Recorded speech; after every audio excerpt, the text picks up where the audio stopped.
Perfect. All right. Hello, everybody. Welcome to Digital Media Council on this Thursday overcast in New Jersey and New York with about 100% humidity. Feel like you're walking through the jungle. And we've got a great agenda for you today. Let's flip that slide.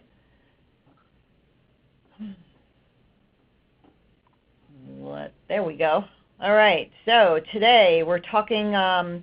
We've got Mark with us today from the Chief Digital Officer over at Hart Energy, and he's going to give you a little sneak preview about data and selling data and how they're monetizing it over at Hart Energy. And if you like what you hear, which I think you are, we're going to make sure you check out BIMS then, right, at in November. And then after that, we're going to talk. We've got Anne-Marie from Leverage Lab talking about how to use data science to drive revenue as well. We're going to take another look at the California Consumer Privacy Act, as if you want to stick needles in your eyes, because GDPR is just not enough for us.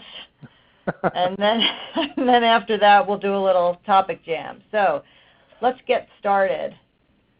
I was doing a little research, reading out on the internet, and I saw this chart from eMarketer. And what is wrong with this picture? Anybody, feel free to chime in. I was specifically looking at display advertising in 2019. I was like, what? Display advertising really increasing? That's like a 28% increase next year. I don't know about you, but sometimes here at North Star, we look at display advertising, and you know what? Sometimes I wonder if it's just kind of following print. But sure enough, doing a little bit of research and doing a little bit of reading, they're attributing the growth primarily to a lot of remarketing, retargeting, and we do quite a lot of that here at North Star. And I understand that, right? I'm sure you all do, right? It's like, how many times do you need, how many touch points do you need to put in front of me, per se, to buy that pair of boots, right? It's at least 6 to 8 touch points. So definitely attributing that to remarketing. I know the more times you're seeing the same ad, the same message, the same content, your conversion rates are supposed to go up. And we're thinking a little bit that here at North Star about personalized content when it comes to retargeting as well, and making sure that you have the data behind it to map out, what that content strategy is for each individual user. And that's definitely something that we've been playing with here at North Star, which hopefully a lot of you are. I think another thing to think about when it comes to retargeting and all the data behind it is it's that race. I feel like here it's a constant race to the finish line to keep up with the tools and the software and all the vendors out on the marketing that help with the distribution of your content. So it's definitely fast-paced, and I know for ourselves we sometimes have problems keeping up, but definitely something to look for in 2019, looking at your display ad, banner ads, also search too. If you look at the search line there, there's an increase in search advertising as well. So just a little food for thought for you to get us started here, and we can flip the slide and introduce to you Mark. Say hello, Mark, and I'll turn the agenda over to you. Good morning, everyone. My name is Mark Childs. I'm with Hart Energy. For those of you that don't know Hart, we are a significant information services company covering oil and gas and information of energy. Obviously, we're in Houston, so it kind of fits the bill. What I'm going to talk to you today is what we have started to understand regarding data practices in our customers throughout the digital side of our business. We have media that covers our print publishing practice. We have the digital that covers our online initiatives, our apps, all the integrated data behind all of that. We have a GIS and mapping division, a consulting and research division, and we also have a conference division that has about 15 conferences a year. So I'm going to start with here is kind of when somebody asks me what's digital, I like to show them this slide, and it kind of freaks them out sometimes.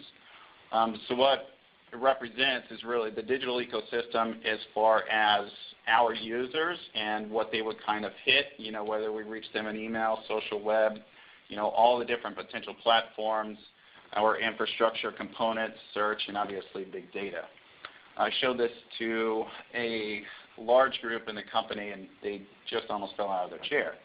So it's really interesting when you start to pull all the data points together throughout using a data platform. This is what I refer to as our frankenstack as far as our technology stack is concerned. All the analytics, email and content management systems, our data viz, behavioral data and data management, advertising, fulfillment, e-com, accounting, social, and further down the significant technology stack for the server infrastructures and apps.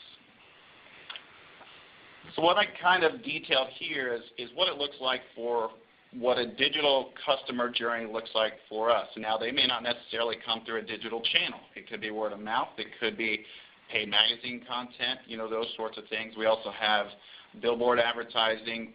Sometimes when we're running a conference, we'll actually have a billboard running in an airport to associate people to see that.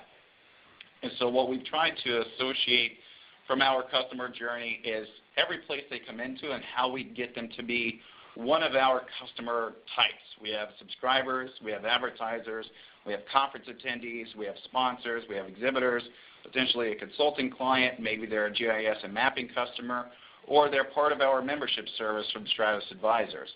And what we obviously want to do, and everybody wants to do, get them in the door, keep them nurtured, keep them engaged. We don't want to lose somebody just from a transactional standpoint.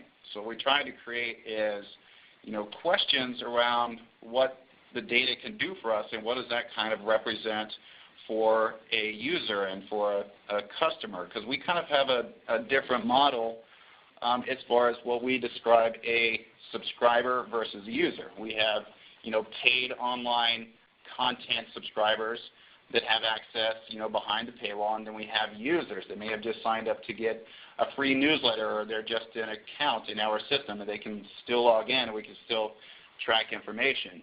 But some of the ones here in blue are some of the things that I'm going to cover today, are how many subscribers really log in. And we, of course, have multiple websites right now, so we also want to know how many go to multiple sites. We can obviously look to see what they've purchased, but that doesn't necessarily mean that's what they use. So we want to get to, really a KPI understanding of engagement metrics versus just anecdotal. And then that's how we start to look at the registered users versus subscribers, significant subscriber churn propensity, which obviously is a big deal in our business, looking at different persona types, and then potentially how many active users are looking at a certain amount of articles, because what we're potentially looking at in 2019 is having a dynamic paywall, and we really needed to understand what that represented as far as how many articles are really being viewed before they actually subscribe. So how do we do that? So we are a Treasure Data customer. That's our CDP. We have this slide actually is missing some of the data components from that frankenstack slide that are actually pulling information into it. But we have information flowing from Marketo, Shopify, Cvent, Salesforce. We have our own internal databases, Insights. We have other third-party databases, like Omeda is our fulfillment vendor. We have all that subscription data going into it. And then what we're able to do is really kind of determine the information behind that when we can cross-query between different data sets and really understand first-party data versus third-party data, and how we can then identify how we want to reach out to that person, in a different manner, whether that's an ad network on social media, if we want to get targeted content in front of them to keep them engaged, or if we want to get a marketing message out to a certain persona type to potentially get them to buy or subscribe. So we're really starting to kind of wrap our heads around the data that we have, and right now, really, what you'll see here is we're just kind of scratching the surface with it. So earlier this year, we had our first Doug Permian Basin technology event within our, one of our largest events is Doug Permian Basin. And what we wanted to see was really kind of the insights behind those users what we consider new attendees, specifically to that, and what their behavior was, if they were, a conference and exhibition already attendee, or if they were just an operator, or if they were potentially already an exhibitor or something along those lines, so that we could really start to break out of the people that went to that, how many were actually associated to what registration type. And so what we're able to do is pull all that information into Treasure Data and then pass it back out to Tableau so that we could start to do a lot of data viz around it. And you can see here there's the different types of different types of registration types, and then their average amount paid, because some may have come in from an early bird rate versus at the door rate. So we could start to identify the average, what we refer to as a blended rate, to break down from that. And then we can also see the different types of, some people only wanted to go to the exhibit hall, but they also wanted to go to this separate event within the event. So it really starts to give us a better picture of what people are looking for, even in our events business, which isn't necessarily digital, but it's using the big data behind that. This is further to that, what we also wanted to see from those attendees, and I apologize, this is really small print, but from those attendees who previously attended any one of our other events. And so this very first little detail at the left side of the screen is an A&D conference that we did in 2010. So we know that people are engaged, from a really long time ago, and maybe they didn't come every year. There's peaks and valleys, obviously, but you can see that there's still an engaged persona going to our events even now. Obviously, we went through the downturn from 2015 with oil and gas, and we really had to take a hard look at what people were wanting to still purchase, whether that was a content subscription or a conference pass, so that they would still get the relevant information that they needed. So we started to also break that down to more specific information on subscribers. So we have now gotten to the point where we can actually do predictive modeling. And so what we've started to associate is we have 4 different content sites. 3 of them have a paid subscription tier. So this one happens to be on our midstream business property, and we wanted to see, out of the users that we had 2 data segments, one that were currently active and one that was expired. And what we wanted to associate was, what is the propensity to churn? Well, this graph here shows that there's 4 targets. There's unlikely, there's marginally, there's possibly, and then there's likely. Likely, obviously, there's only a few people there, but they have the majority of the attributes of a user that has expired previously. And so then it goes down the line, possibly they have a little fewer attributes, marginally a little fewer than that, and then unlikely, obviously, they have maybe only 1 or 2. So that way we could really start to understand, out of the users that we have, how many are we going to potentially lose? We could obviously look at that from a revenue standpoint, saying we had XYZ amount of people this month, and then XYZ amount of people the following month, and those sorts of things. But what we wanted to do is really have a much better understanding of the behavior behind it, and really what those criteria were that kind of correlated to that. And that's what this data slide starts to break out. So we have even the different companies, the different titles of people, but here there's the features over here on the left side, and it's a little difficult to tell based on what it shows here, but there's some expired data throughout, and that kind of gives the different elements and attributes of what typically makes up a subscriber that's going to potentially drop. And so now we can really kind of understand what that looks like with a very high level of accuracy, using machine intelligence on Treasure Data side with their algorithms to understand the different criteria within a user segment and what they're going to potentially do. Because we wanted to get even down further detail, not just to the top level subscriber, but different user personas that we have, so that we can then start to sell around the data that we have. And that's where this kind of comes into play as far as that predictive modeling. You can also do it for user segmentation scoring. And what we wanted to find out, the difficulty with data is that there's always dirty data. No matter what you do, data cleanup is the hardest thing ever. And so trying to determine, out of all the users we have who are potential CEOs. Now, it's real easy to go and say, hey, Mr. Data Analyst, I want a list of all people that are CEOs. Great.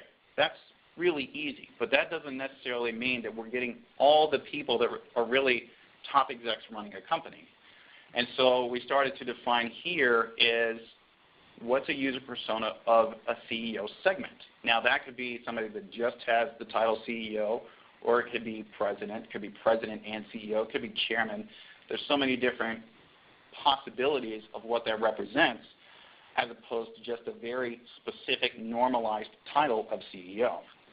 And so what we realized with this type of information from an account-based marketing standpoint, even to a personal basis marketing standpoint, we can create a very specific message to this type of personality. You can see that there's a few thousand people that we want to reach. Now, there's only going to be so many CEOs in the world, so we obviously want to be careful. But you don't want to send the same message to them as you would want to send to maybe just a marketer or an ad buyer or something like that. And so we were able to see different data criteria from that as well. And you can see the different titles over here on the left. Sorry, again, it's a little small, but there's CEO, president, there's vice president. There's the different components that make up what is referred to there. And here right in the middle, it actually has the breakdown of what all those titles are. And you can see really CEO fits right about the middle, but there's two different versions of owner, one capitalized, one lowercase. There's also president and then managing director and then vice president too. So it's starting to really detail all the information that we have behind all of our data sets and combining them and saying, what can we get out of it? Excuse me. So now what we're also focusing on is what our online user components look like. So we did a segment of 660 subscribers that logged in across all of our websites. Now, this paid product name here on the bottom is what we refer to internally as our entitlement of what somebody may have. So, for instance, like on the left side, the blue column, that's Hart's EMP. So that's actually a free magazine, and the website also is a free product, so it correlates into more of a user basis. But what this does, though, is that we have 168 people that may have paid for something that are a subscriber across one of these segments that actually log in to that free site. Same thing across the board. And so we wanted to really kind of understand from this user basis, because we've heard it from clients in the past, they would like to just have one site to go to as opposed to multiple. But we really needed to understand if there was a viability behind that versus a couple of people just wanting a single site versus multiple sites. So this starts to give us the ideation of how many sites they go across, and these are distinct numbers. So it really gave us a strong understanding that it's a little bit more than just a couple of people kind of complaining about having to log into multiple sites. Because now we get to the specific usage, and this is really high level, but we needed to understand across those what's the average amount of articles that they go to so that we could see it. If it was one or two across each one, it wouldn't necessarily be as significant as it really kind of shows here. Across all four sites, combine all these, the average is like 30 pages a month that they're really going to. So this comes to a little bit further to the point I made at the very beginning regarding the viability of a dynamic paywall. So if we were to say, okay, if they're going to 31 articles a month, if we start to look at it from a new subscriber business model, we would probably say, okay, if we did 10 articles, maybe 15 that you get for free, that then they hit the paywall versus just hitting an article that's right behind the paywall. Because there's really two models that we're associated with. There's what's called the toll booth effect, and all the content's paid, and you have to get through the paywall right away, or you get the dynamic paywall where you can actually get a few things for free, and some are actually based more on sharing. The more you share, the more you can get deeper into the site. And some are just based on, like I think the New York Times has 5 free articles a month. So we're really starting to use the data practices behind it to understand what future business objectives will be. This is further to that same slide, is really the association of the users and how many potential articles they kind of go to. So the last slide was more of a breakdown of all these put together at a high level. This actually shows you that between our subscribers and users, 549 people went from 1 to 5, 276 people went from 6 to 10, but you could see the highest number, 554, went from 11 to 50. Now obviously that's a big jump, but that gives us an indicator that there's a significant engagement of users on the site.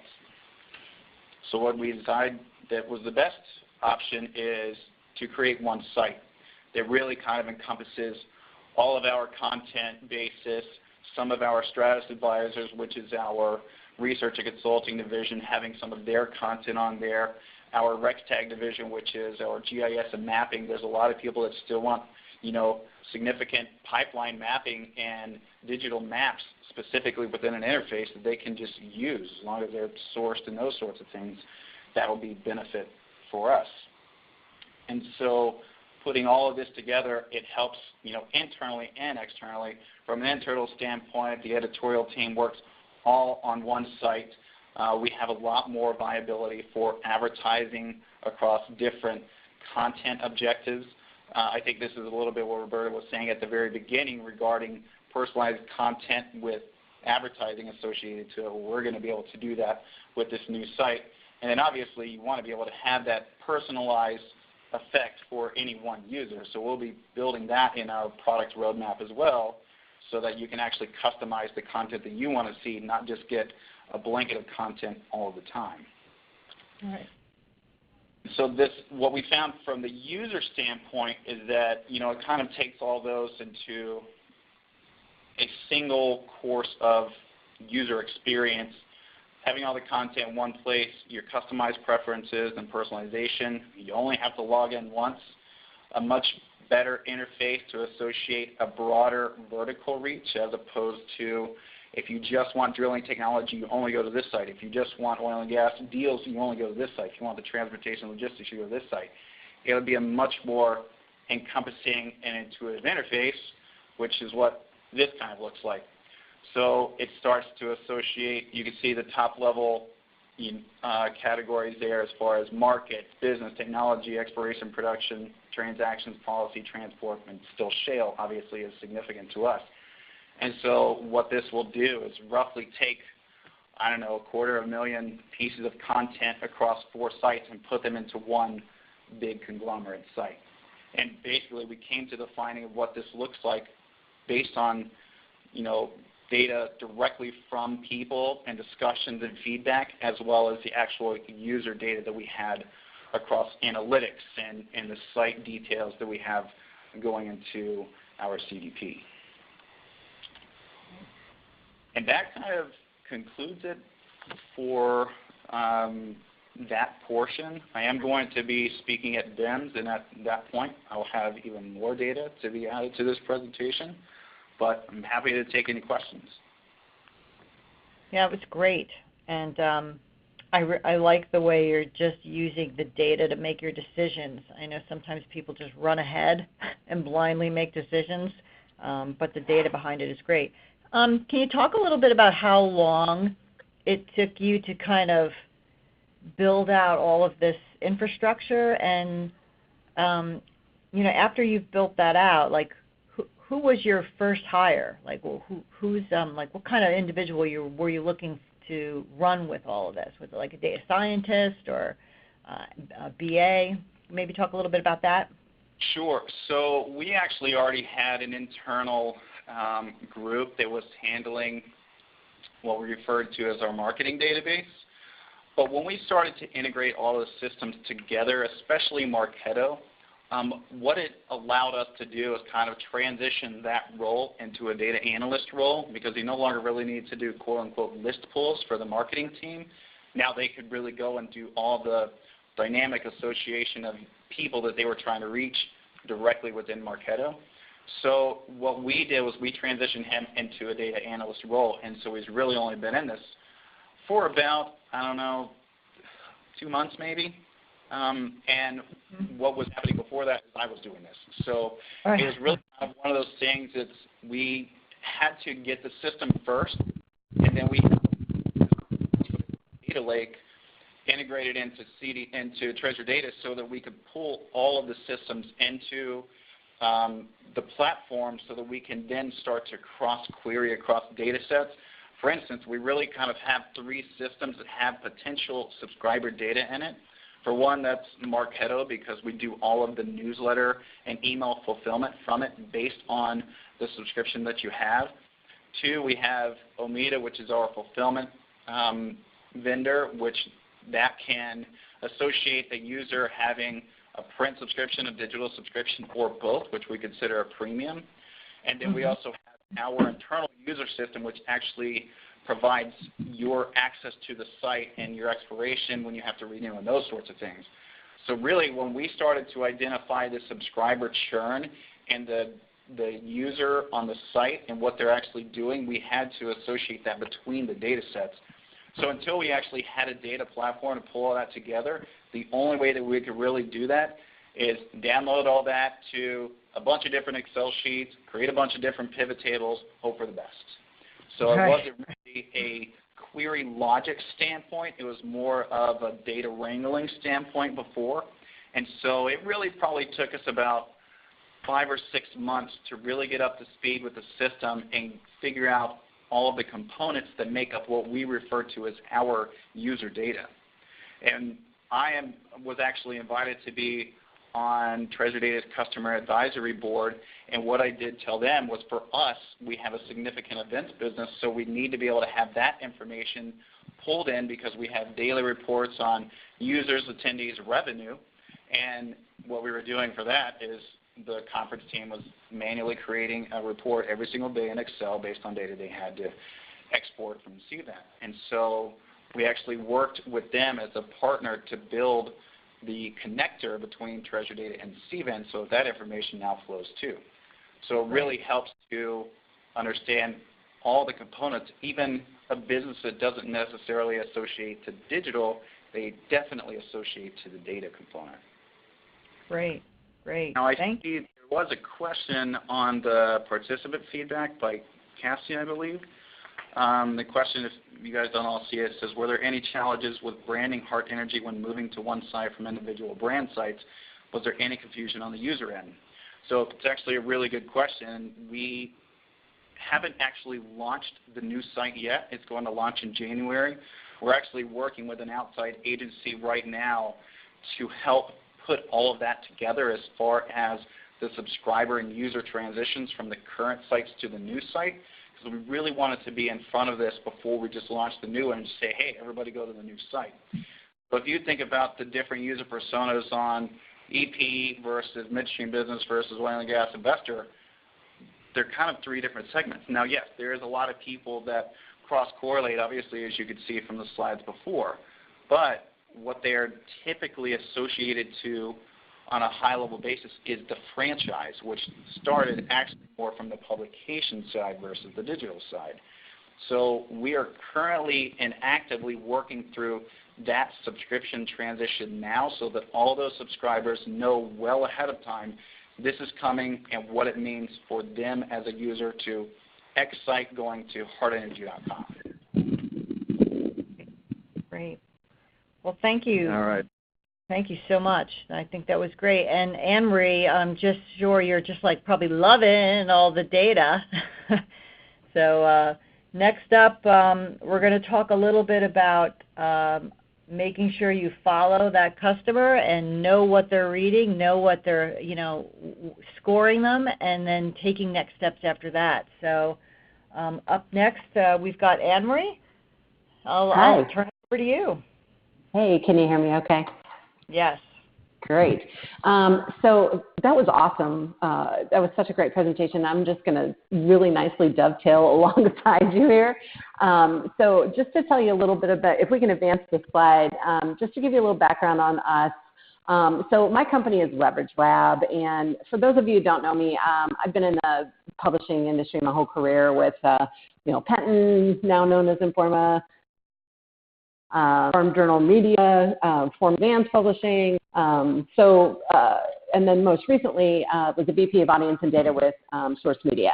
So left Source Media to create Leverage Lab. And fundamentally what we do is we work really closely with media organizations, particularly B2B, to help them sort of monetize and productize their data.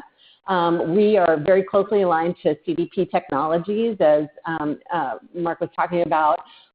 We have worked on a number of different platforms, but we're very closely aligned with the Lytics platform. And so much of what we do is we help people sort of A, implement that technology, and then B, find ways to productize the data. We also work with audience development and managed services offering. So we're actually helping people sort of outsource digital audience development, and we leverage the platform for that.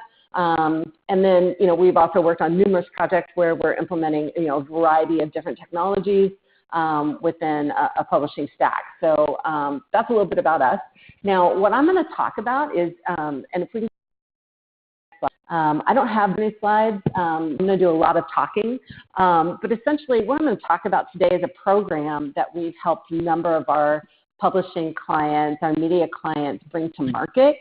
And we call this a content affinity program because essentially there's always been this, sort of challenge from advertisers around the concept of branding. This idea that we're going to invest in media spend, and it's fundamentally meant to sort of align, a brand or a brand's identification with certain topics in the marketplace with an audience.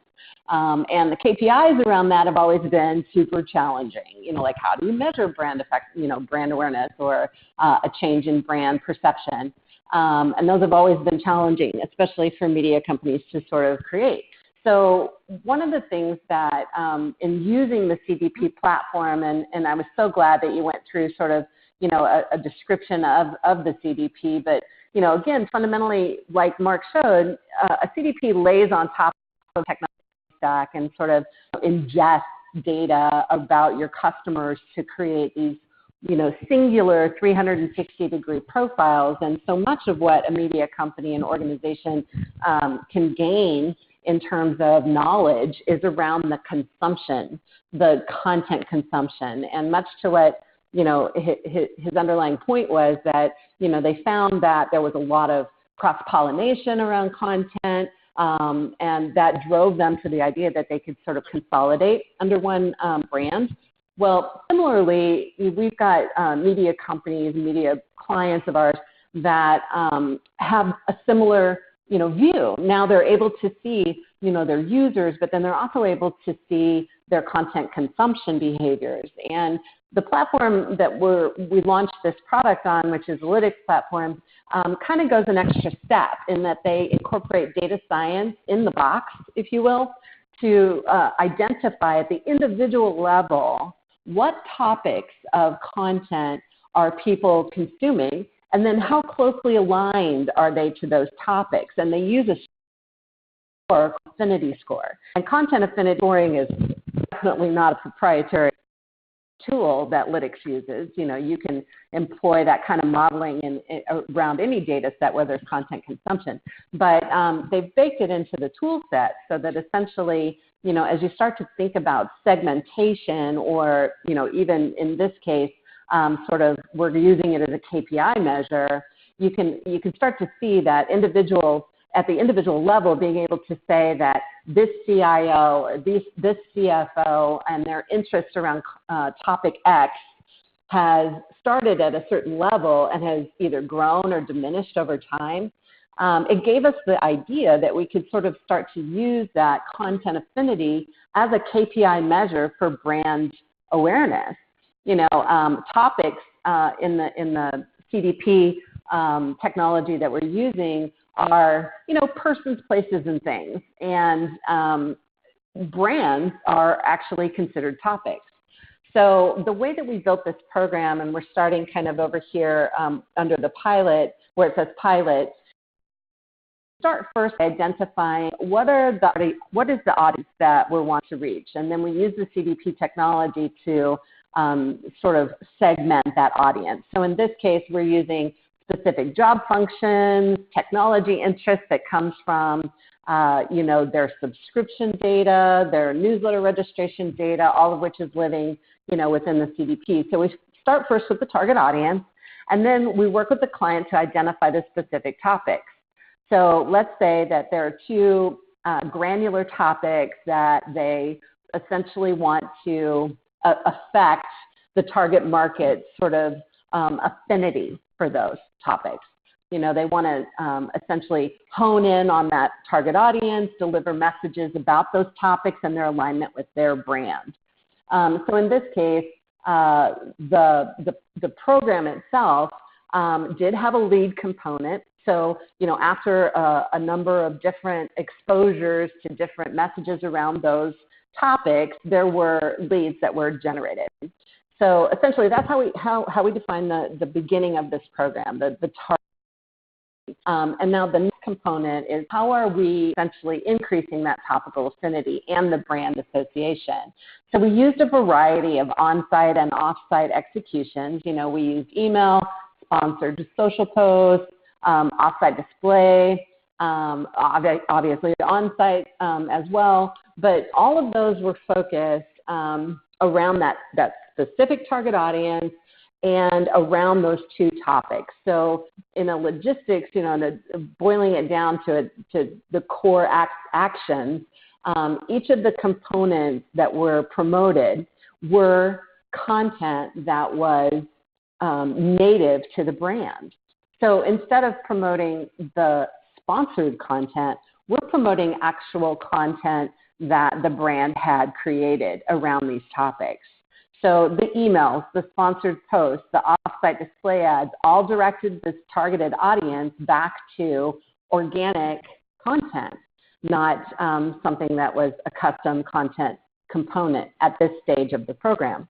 So all of those stories, all of those pieces of original content, branded content, were tagged appropriately to these topics. So as people were consuming the content, they were actually building their content affinity for that topic. So the measures for this program fundamentally are what's happening with the content affinity score for this targeted audience or for individuals within that targeted audience. Is it growing? Is it decreasing? And then obviously we used impressions delivered as a component KPI. So the lead capture part of the program comes in when people are landing on the site. They're from that targeted audience landing on the site, and we are promoting a personalization. In this case, promoting the target audience that's reacting to the campaign to the brand's content. So sign up for an ebook. This is where the brand, the advertiser brand is coming in as well. And all of that content, again, tagged appropriately so that it's associated to the brand. So at the end of the program, essentially what is delivered are a number of things. First, there's obviously the leads that were generated through the ebook signups and the webinar signups and associated content there. But there was also significant analytics component to this. So using the CDP and its data warehouse capability, we just layered on a business intelligence tool where we uncovered, essentially all of the details related to the campaign in pretty, gory, horrific detail. And I think fundamentally this is the component that sells the program because at the end of the day, we're able to not only show that, this targeted audience, this very specific audience has, been effectively, marketed to in that their affinity for the topics associated to this brand has grown over time, as well as their affinity for the brand itself. We're able to show the dashboard those scores, but also how many impressions were delivered, what kind of engagement was seen by the type of assets, by the organization type, the functions of the individuals, which top companies actually responded, and what individuals from those companies responded. So, apologies. Sorry about that. So, essentially the analytics became probably the most significant component of the program because there were some dramatic insights that were delivered. So what we're trying to show here is, first of all, the use of data science as a component to not only deliver value to the organization, as Mark was showing, but also how we're leveraging it to create new productization. And I think that's it. There might be one more slide. I think there's one more. Yeah. That's it. Okay. So just to kind of show you how we worked the program. So essentially there are obviously multiple executions, channel executions going on here. We had email, we have social sponsorship, and then we have frequency and on-site display. So you can see, we had high frequency on-site display, sorry. So you can see that we're using, at the top it says stories 1, 2, 3. So these are actually the original content created by the brand. We're using those in an email execution to say, hey, here's some great stories you should check out. It's done in 3 phases. There's obviously, as people are exposed to the message, if they continue, they go into a next phase. So fundamentally, this program was a 3-phase nurture program. It was done over a sequence of time. So, each phase was given enough time for people to individually convert into the next phase. But again, using the data science that sits in the technology that allows us to sort of orchestrate the campaign, if they, moved immediately through into the next phase, they were given that next phase messaging. And then the social sponsorship and high frequency offsite all correspond in the timing of the pilot program. Yeah, so that's I'm sorry, go ahead. I was going to say, when I look at your diagram here, it just screams you really need to have a really savvy digital project manager around on your team now and start to shepherd these types of more intricate and more complicated type of buys because they're across such a long period of time as well. I know we did our first account-based marketing campaign for one of our clients, and it was over, I think, a 3 or 4 month period. And just wrangling all the metrics and keeping an eye on everything was, definitely, you need someone dedicated to that type of stuff. I am so sorry. Yeah, you are absolutely right. You're absolutely right. I think the key, especially for this particular program, was the project management component, and you can get people that can play the kind of multiple role of project managing and sort of digital campaign management, having both capabilities. But it was also the analytics component because that was really, I think, at the end of the day where people saw the most value was like, wow, you can actually tell me that of the target audience I was trying to reach, this many people from this company engaged and this many people from this company engaged. And here's what they look like from a functional standpoint. So, yeah, it screams new skills. Everything that we're seeing from advertiser uptake and all of these more sophisticated programs are just going to require new capabilities. Yeah. Mm-hmm. All right. Anybody have any questions? It was a great presentation. Cool. Thanks. All right. Perfect. So, everybody, stay on the phone, stay riveted, because now we're up to California Consumer Privacy Act, which is important. So I'm going to turn it over to Chris. God bless having you, Chris. It's awesome. Thank you. Thanks. Yeah, just to echo Roberta's comments, it's going to be a good presentation. Chris gave our board a preview yesterday, so it's informative and entertaining as well, which is different for policy. So, Chris, thank you very much for joining us today. Sure, thanks. So for those of you who don't know me, my name is Chris Moore. Can you guys hear me? Yes. Yes. Okay. My name is Chris Moore. I am the VP for Intellectual Property and General Counsel for SIA. As part of my job, in addition to having policy responsibilities, I also was responsible for supervising the implementation of GDPR in our organization. Next slide.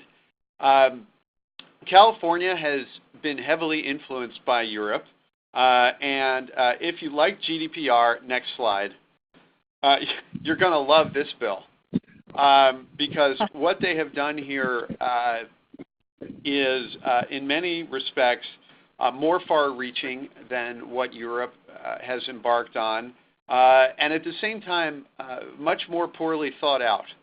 And it is a long bill. It is, I can tell you that in 20 years of law practice, it's the worst written statute I've ever seen, especially for one of this importance, covering such a large sector of not only California's but the national economy. And there's no way, I mean, to give you some idea, myself and a colleague of mine started mapping out various contingencies of what you needed to do. In 2 hours, we got through 2 pages of this legislation. It's that bad. What I'm giving you now is a roadmap that's going to give you kind of an overview of what's coming. So next slide, please. First, process-wise, how do we get to this place? Next, who does it cover? What are the consumer's rights? In other words, what kind of rights are you looking at? And what happens if it's violated? Again, pretty basic. So next slide, please. We'll start with process. First, next slide. There is, if you're interested, and the link is here on the slide, there is a very good but long overview from the side of the proponents of this legislation that was printed in the New York Times Magazine. And it details how a couple of very wealthy Silicon Valley types became very alarmed with the scope of information collected by Facebook and Google and decided that these guys had to be reined in. Politically, this was a big fight, but it didn't become one that they were likely to win in a hurry until the Cambridge Analytica story broke. Let's go to the next page. So essentially, process-wise, this is what happened. The proponents had a ballot initiative. The ballot initiative was even worse than, in terms of its disruption to existing business practice, than the existing law is. It became a bill because it became clear, it seems, that there was going to be substantial industry pushback, and a bunch of legislators brokered a deal whereby the ballot initiative would be pulled if a bill was quickly passed. That process was done in 5 legislative days. And so it was every bit as much, actually it was an even worse product than I could have imagined. There were so-called technical amendments that took place in August. Those really didn't affect very much. Those amendments did things like prevent localities like cities from passing their own privacy statutes. So this is the law now in California, and making clear, absolutely clear, that the private right of action that exists under the bill was limited in certain particular ways. And there's one other piece of good news, and that this does not become law. In other words, you don't have to worry about compliance until 2020, or the AG gets regulations out, whichever comes first. Okay, so next slide, please. Are we on process? Okay, let's go to process summary. Next slide. Consumer, perfect. Okay, who's covered? This covers information.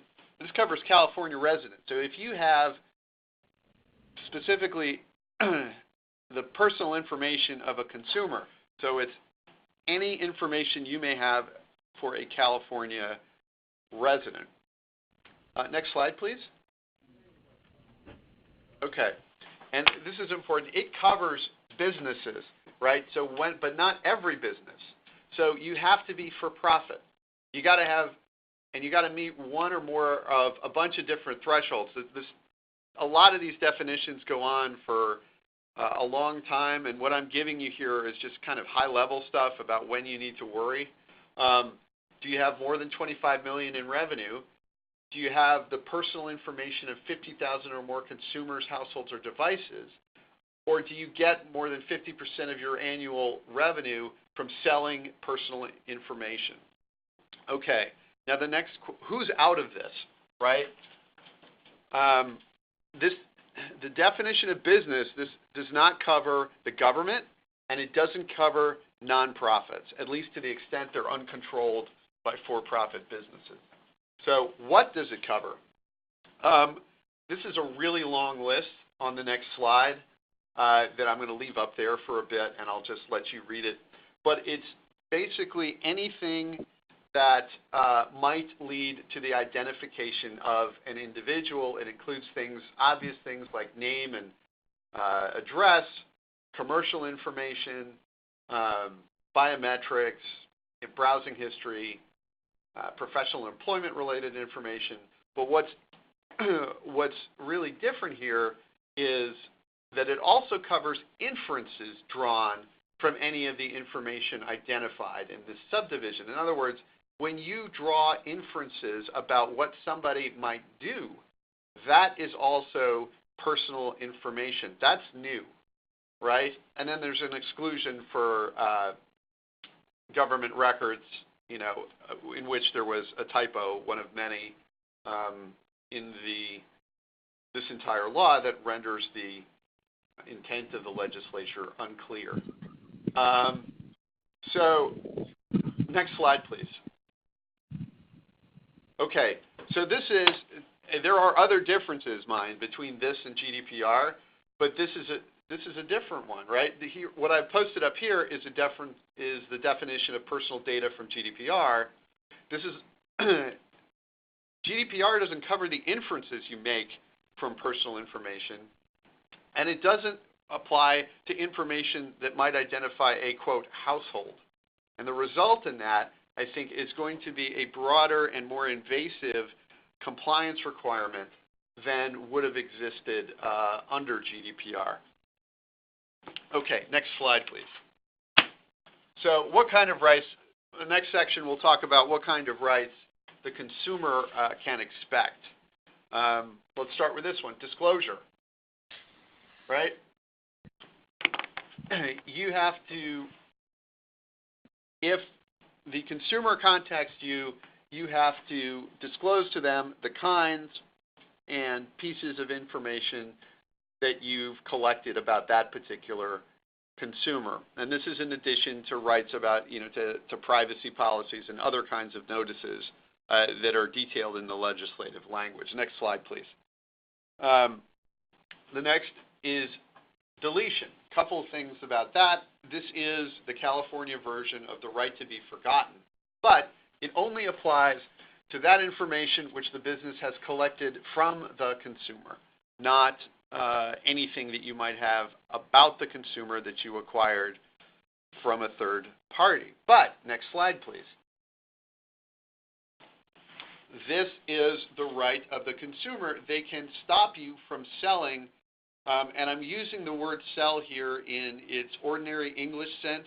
It is fair to say that the word sell does not have an ordinary English meaning when you look at the page-long definition in the statute itself, but it certainly encompasses this. So the right at any time to direct a business that sells personal information about the consumer to third parties not to sell the consumer's information. This right may be referred to as the right to opt out. There are requirements about having buttons and so forth on particular websites. Finally, next slide, please. Anti-discrimination. You are not allowed to, and this is a rough analog to GDPR, but it's using a different name, and I think that will lead to a bunch of problems. But you can't discriminate against consumers because they're exercising their privacy rights by having different rates, different levels of goods or services, but these differences can exist if the difference is reasonably related to the value provided to the consumer by the consumer's data. I can tell you when I see words like reasonably related, that if I were in private practice, that would create images of retirement homes, because That is a pure fact issue. That's the kind of issue that has to be litigated. What is and what isn't, and it's going to lead to a fair amount of back and forth about what the contours of reasonable will mean. Regulations can help in this context, but they won't do all of it. Next slide, please. Okay, so how is this thing going to be enforced? Well, first, next slide, there is a private right of action. And there is exposure here. So individual consumers are allowed to bring suits for data breaches. There are statutory damages. What does that mean? It means that once you prove a violation of the statute, you don't have to prove that anybody is actually hurt. The law provides a statutory award for each consumer affected. The reason that that becomes a big problem, and I know some of you, some Connectiv members anyway, have run into these in a variety of contexts, is because when somebody sues, on behalf of himself and 2 million of his best friends, these little numbers get very, very big very, very quickly, and they have to be settled immediately. One procedural detail is that notice to the AG is required. The AG's office can prevent the consumer from bringing an action by taking certain steps, but if they don't act, then the suit goes forward. Next slide, please. Okay. For every other kind of violation under this of this statute, the AG, I put it on the slide, he becomes the chief privacy officer because it's his job to sue businesses for every other kind of non-compliance. It's his job to provide guidance on demand to business when asked. And it's his job to draft, or her job rather, I'm not sure which it is, to tell you the truth, to draft regulations in a whole variety of contexts that flesh out the meaning of ambiguous, vague, or downright asinine statutory terms. So there's going to be two tracks to enforcement. Next slide, please. So that's the high-level kind of back of the napkin view of this thing. And I'm going to talk a little bit about what's coming. There are technical amendments that were made to this legislation in August. I discussed those in the beginning of the presentation. Starting in January that's a typo. Starting January 2019, it is open season on this legislation in terms of amendments. But it is a difficult lobbying situation because you have the sponsor of this piece of legislation in the ballot initiative, who's a private citizen and a very wealthy man, who has to be persuaded that your position is correct, in addition to persuading legislators that you're correct. SIA has been working with a large group of industries looking to do a couple of things. The first thing is to soften this legislation. The second thing is that we're looking at is pushing federal privacy legislation and discussion of it, and there are principles coming from a bunch of different trade groups, and let me explain what that means. The benefit of a federal bill is that it would have a preemption provision. The danger of California is that states are not terribly inventive. They will take the California draft into Montana, they will pass it in Montana, but add a wrinkle of their very own that, I don't know, applies to cows or information or something. And then you'll have another compliance problem with respect to Montana consumers. Rather than have that kind of crazy quilt, it's usually a really good idea in this kind of legislation to have the federal law provide a national uniform standard for an interstate and international market in data. So the passage of this legislation has caused industry, including SIA, to look seriously at passing a privacy bill that provides uniform rules of the road, and we're working on the kinds of principles that should be in there.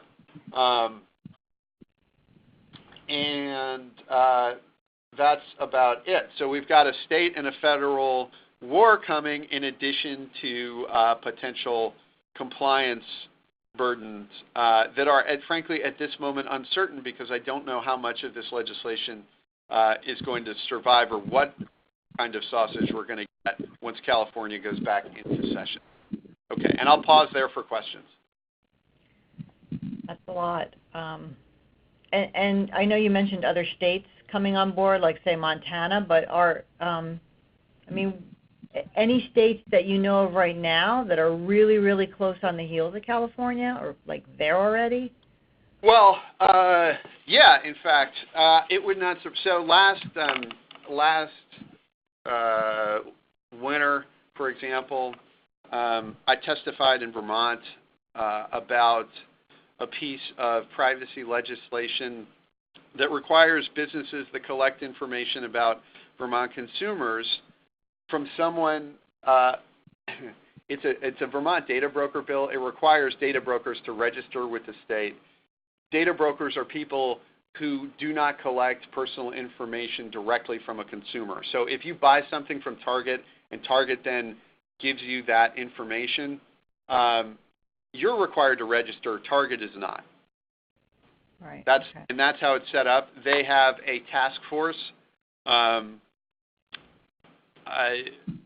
is run by their Attorney General's office, and these guys are walking violations of the Sixth Amendment. I mean, they repeatedly say things that just are not true and wrong, but they won. Life isn't fair. They're continuing to look at this issue. They loved what Europe did. They couldn't get away with it because the last time they tried something like this, the Supreme Court shot them down, and it was really expensive. It would not surprise me if they decided to try something like this again because California did it. And the way the legislators work, the December season is what we call pre-filing season, and that's when they start to drop their bills in.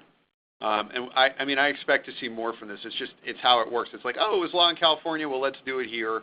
Montana, probably not anxious to copy California, but certainly I've seen it happen with background screening. I've seen it happen with, recording of motion pictures in theaters, all kinds of stuff. Right. So it's a guess. That's my guess as to what will happen. Okay, great. Does anybody else have any other questions? And we have Mark and Anne-Marie still on the line if we want to refer back to their presentations as well. All right. Well, I think it was a great session today. Lots of information. Hopefully it was helpful for everybody. Anybody, topic jam, anybody with a burning question, something that's going on, they want some feedback on, shout out now. That would be great.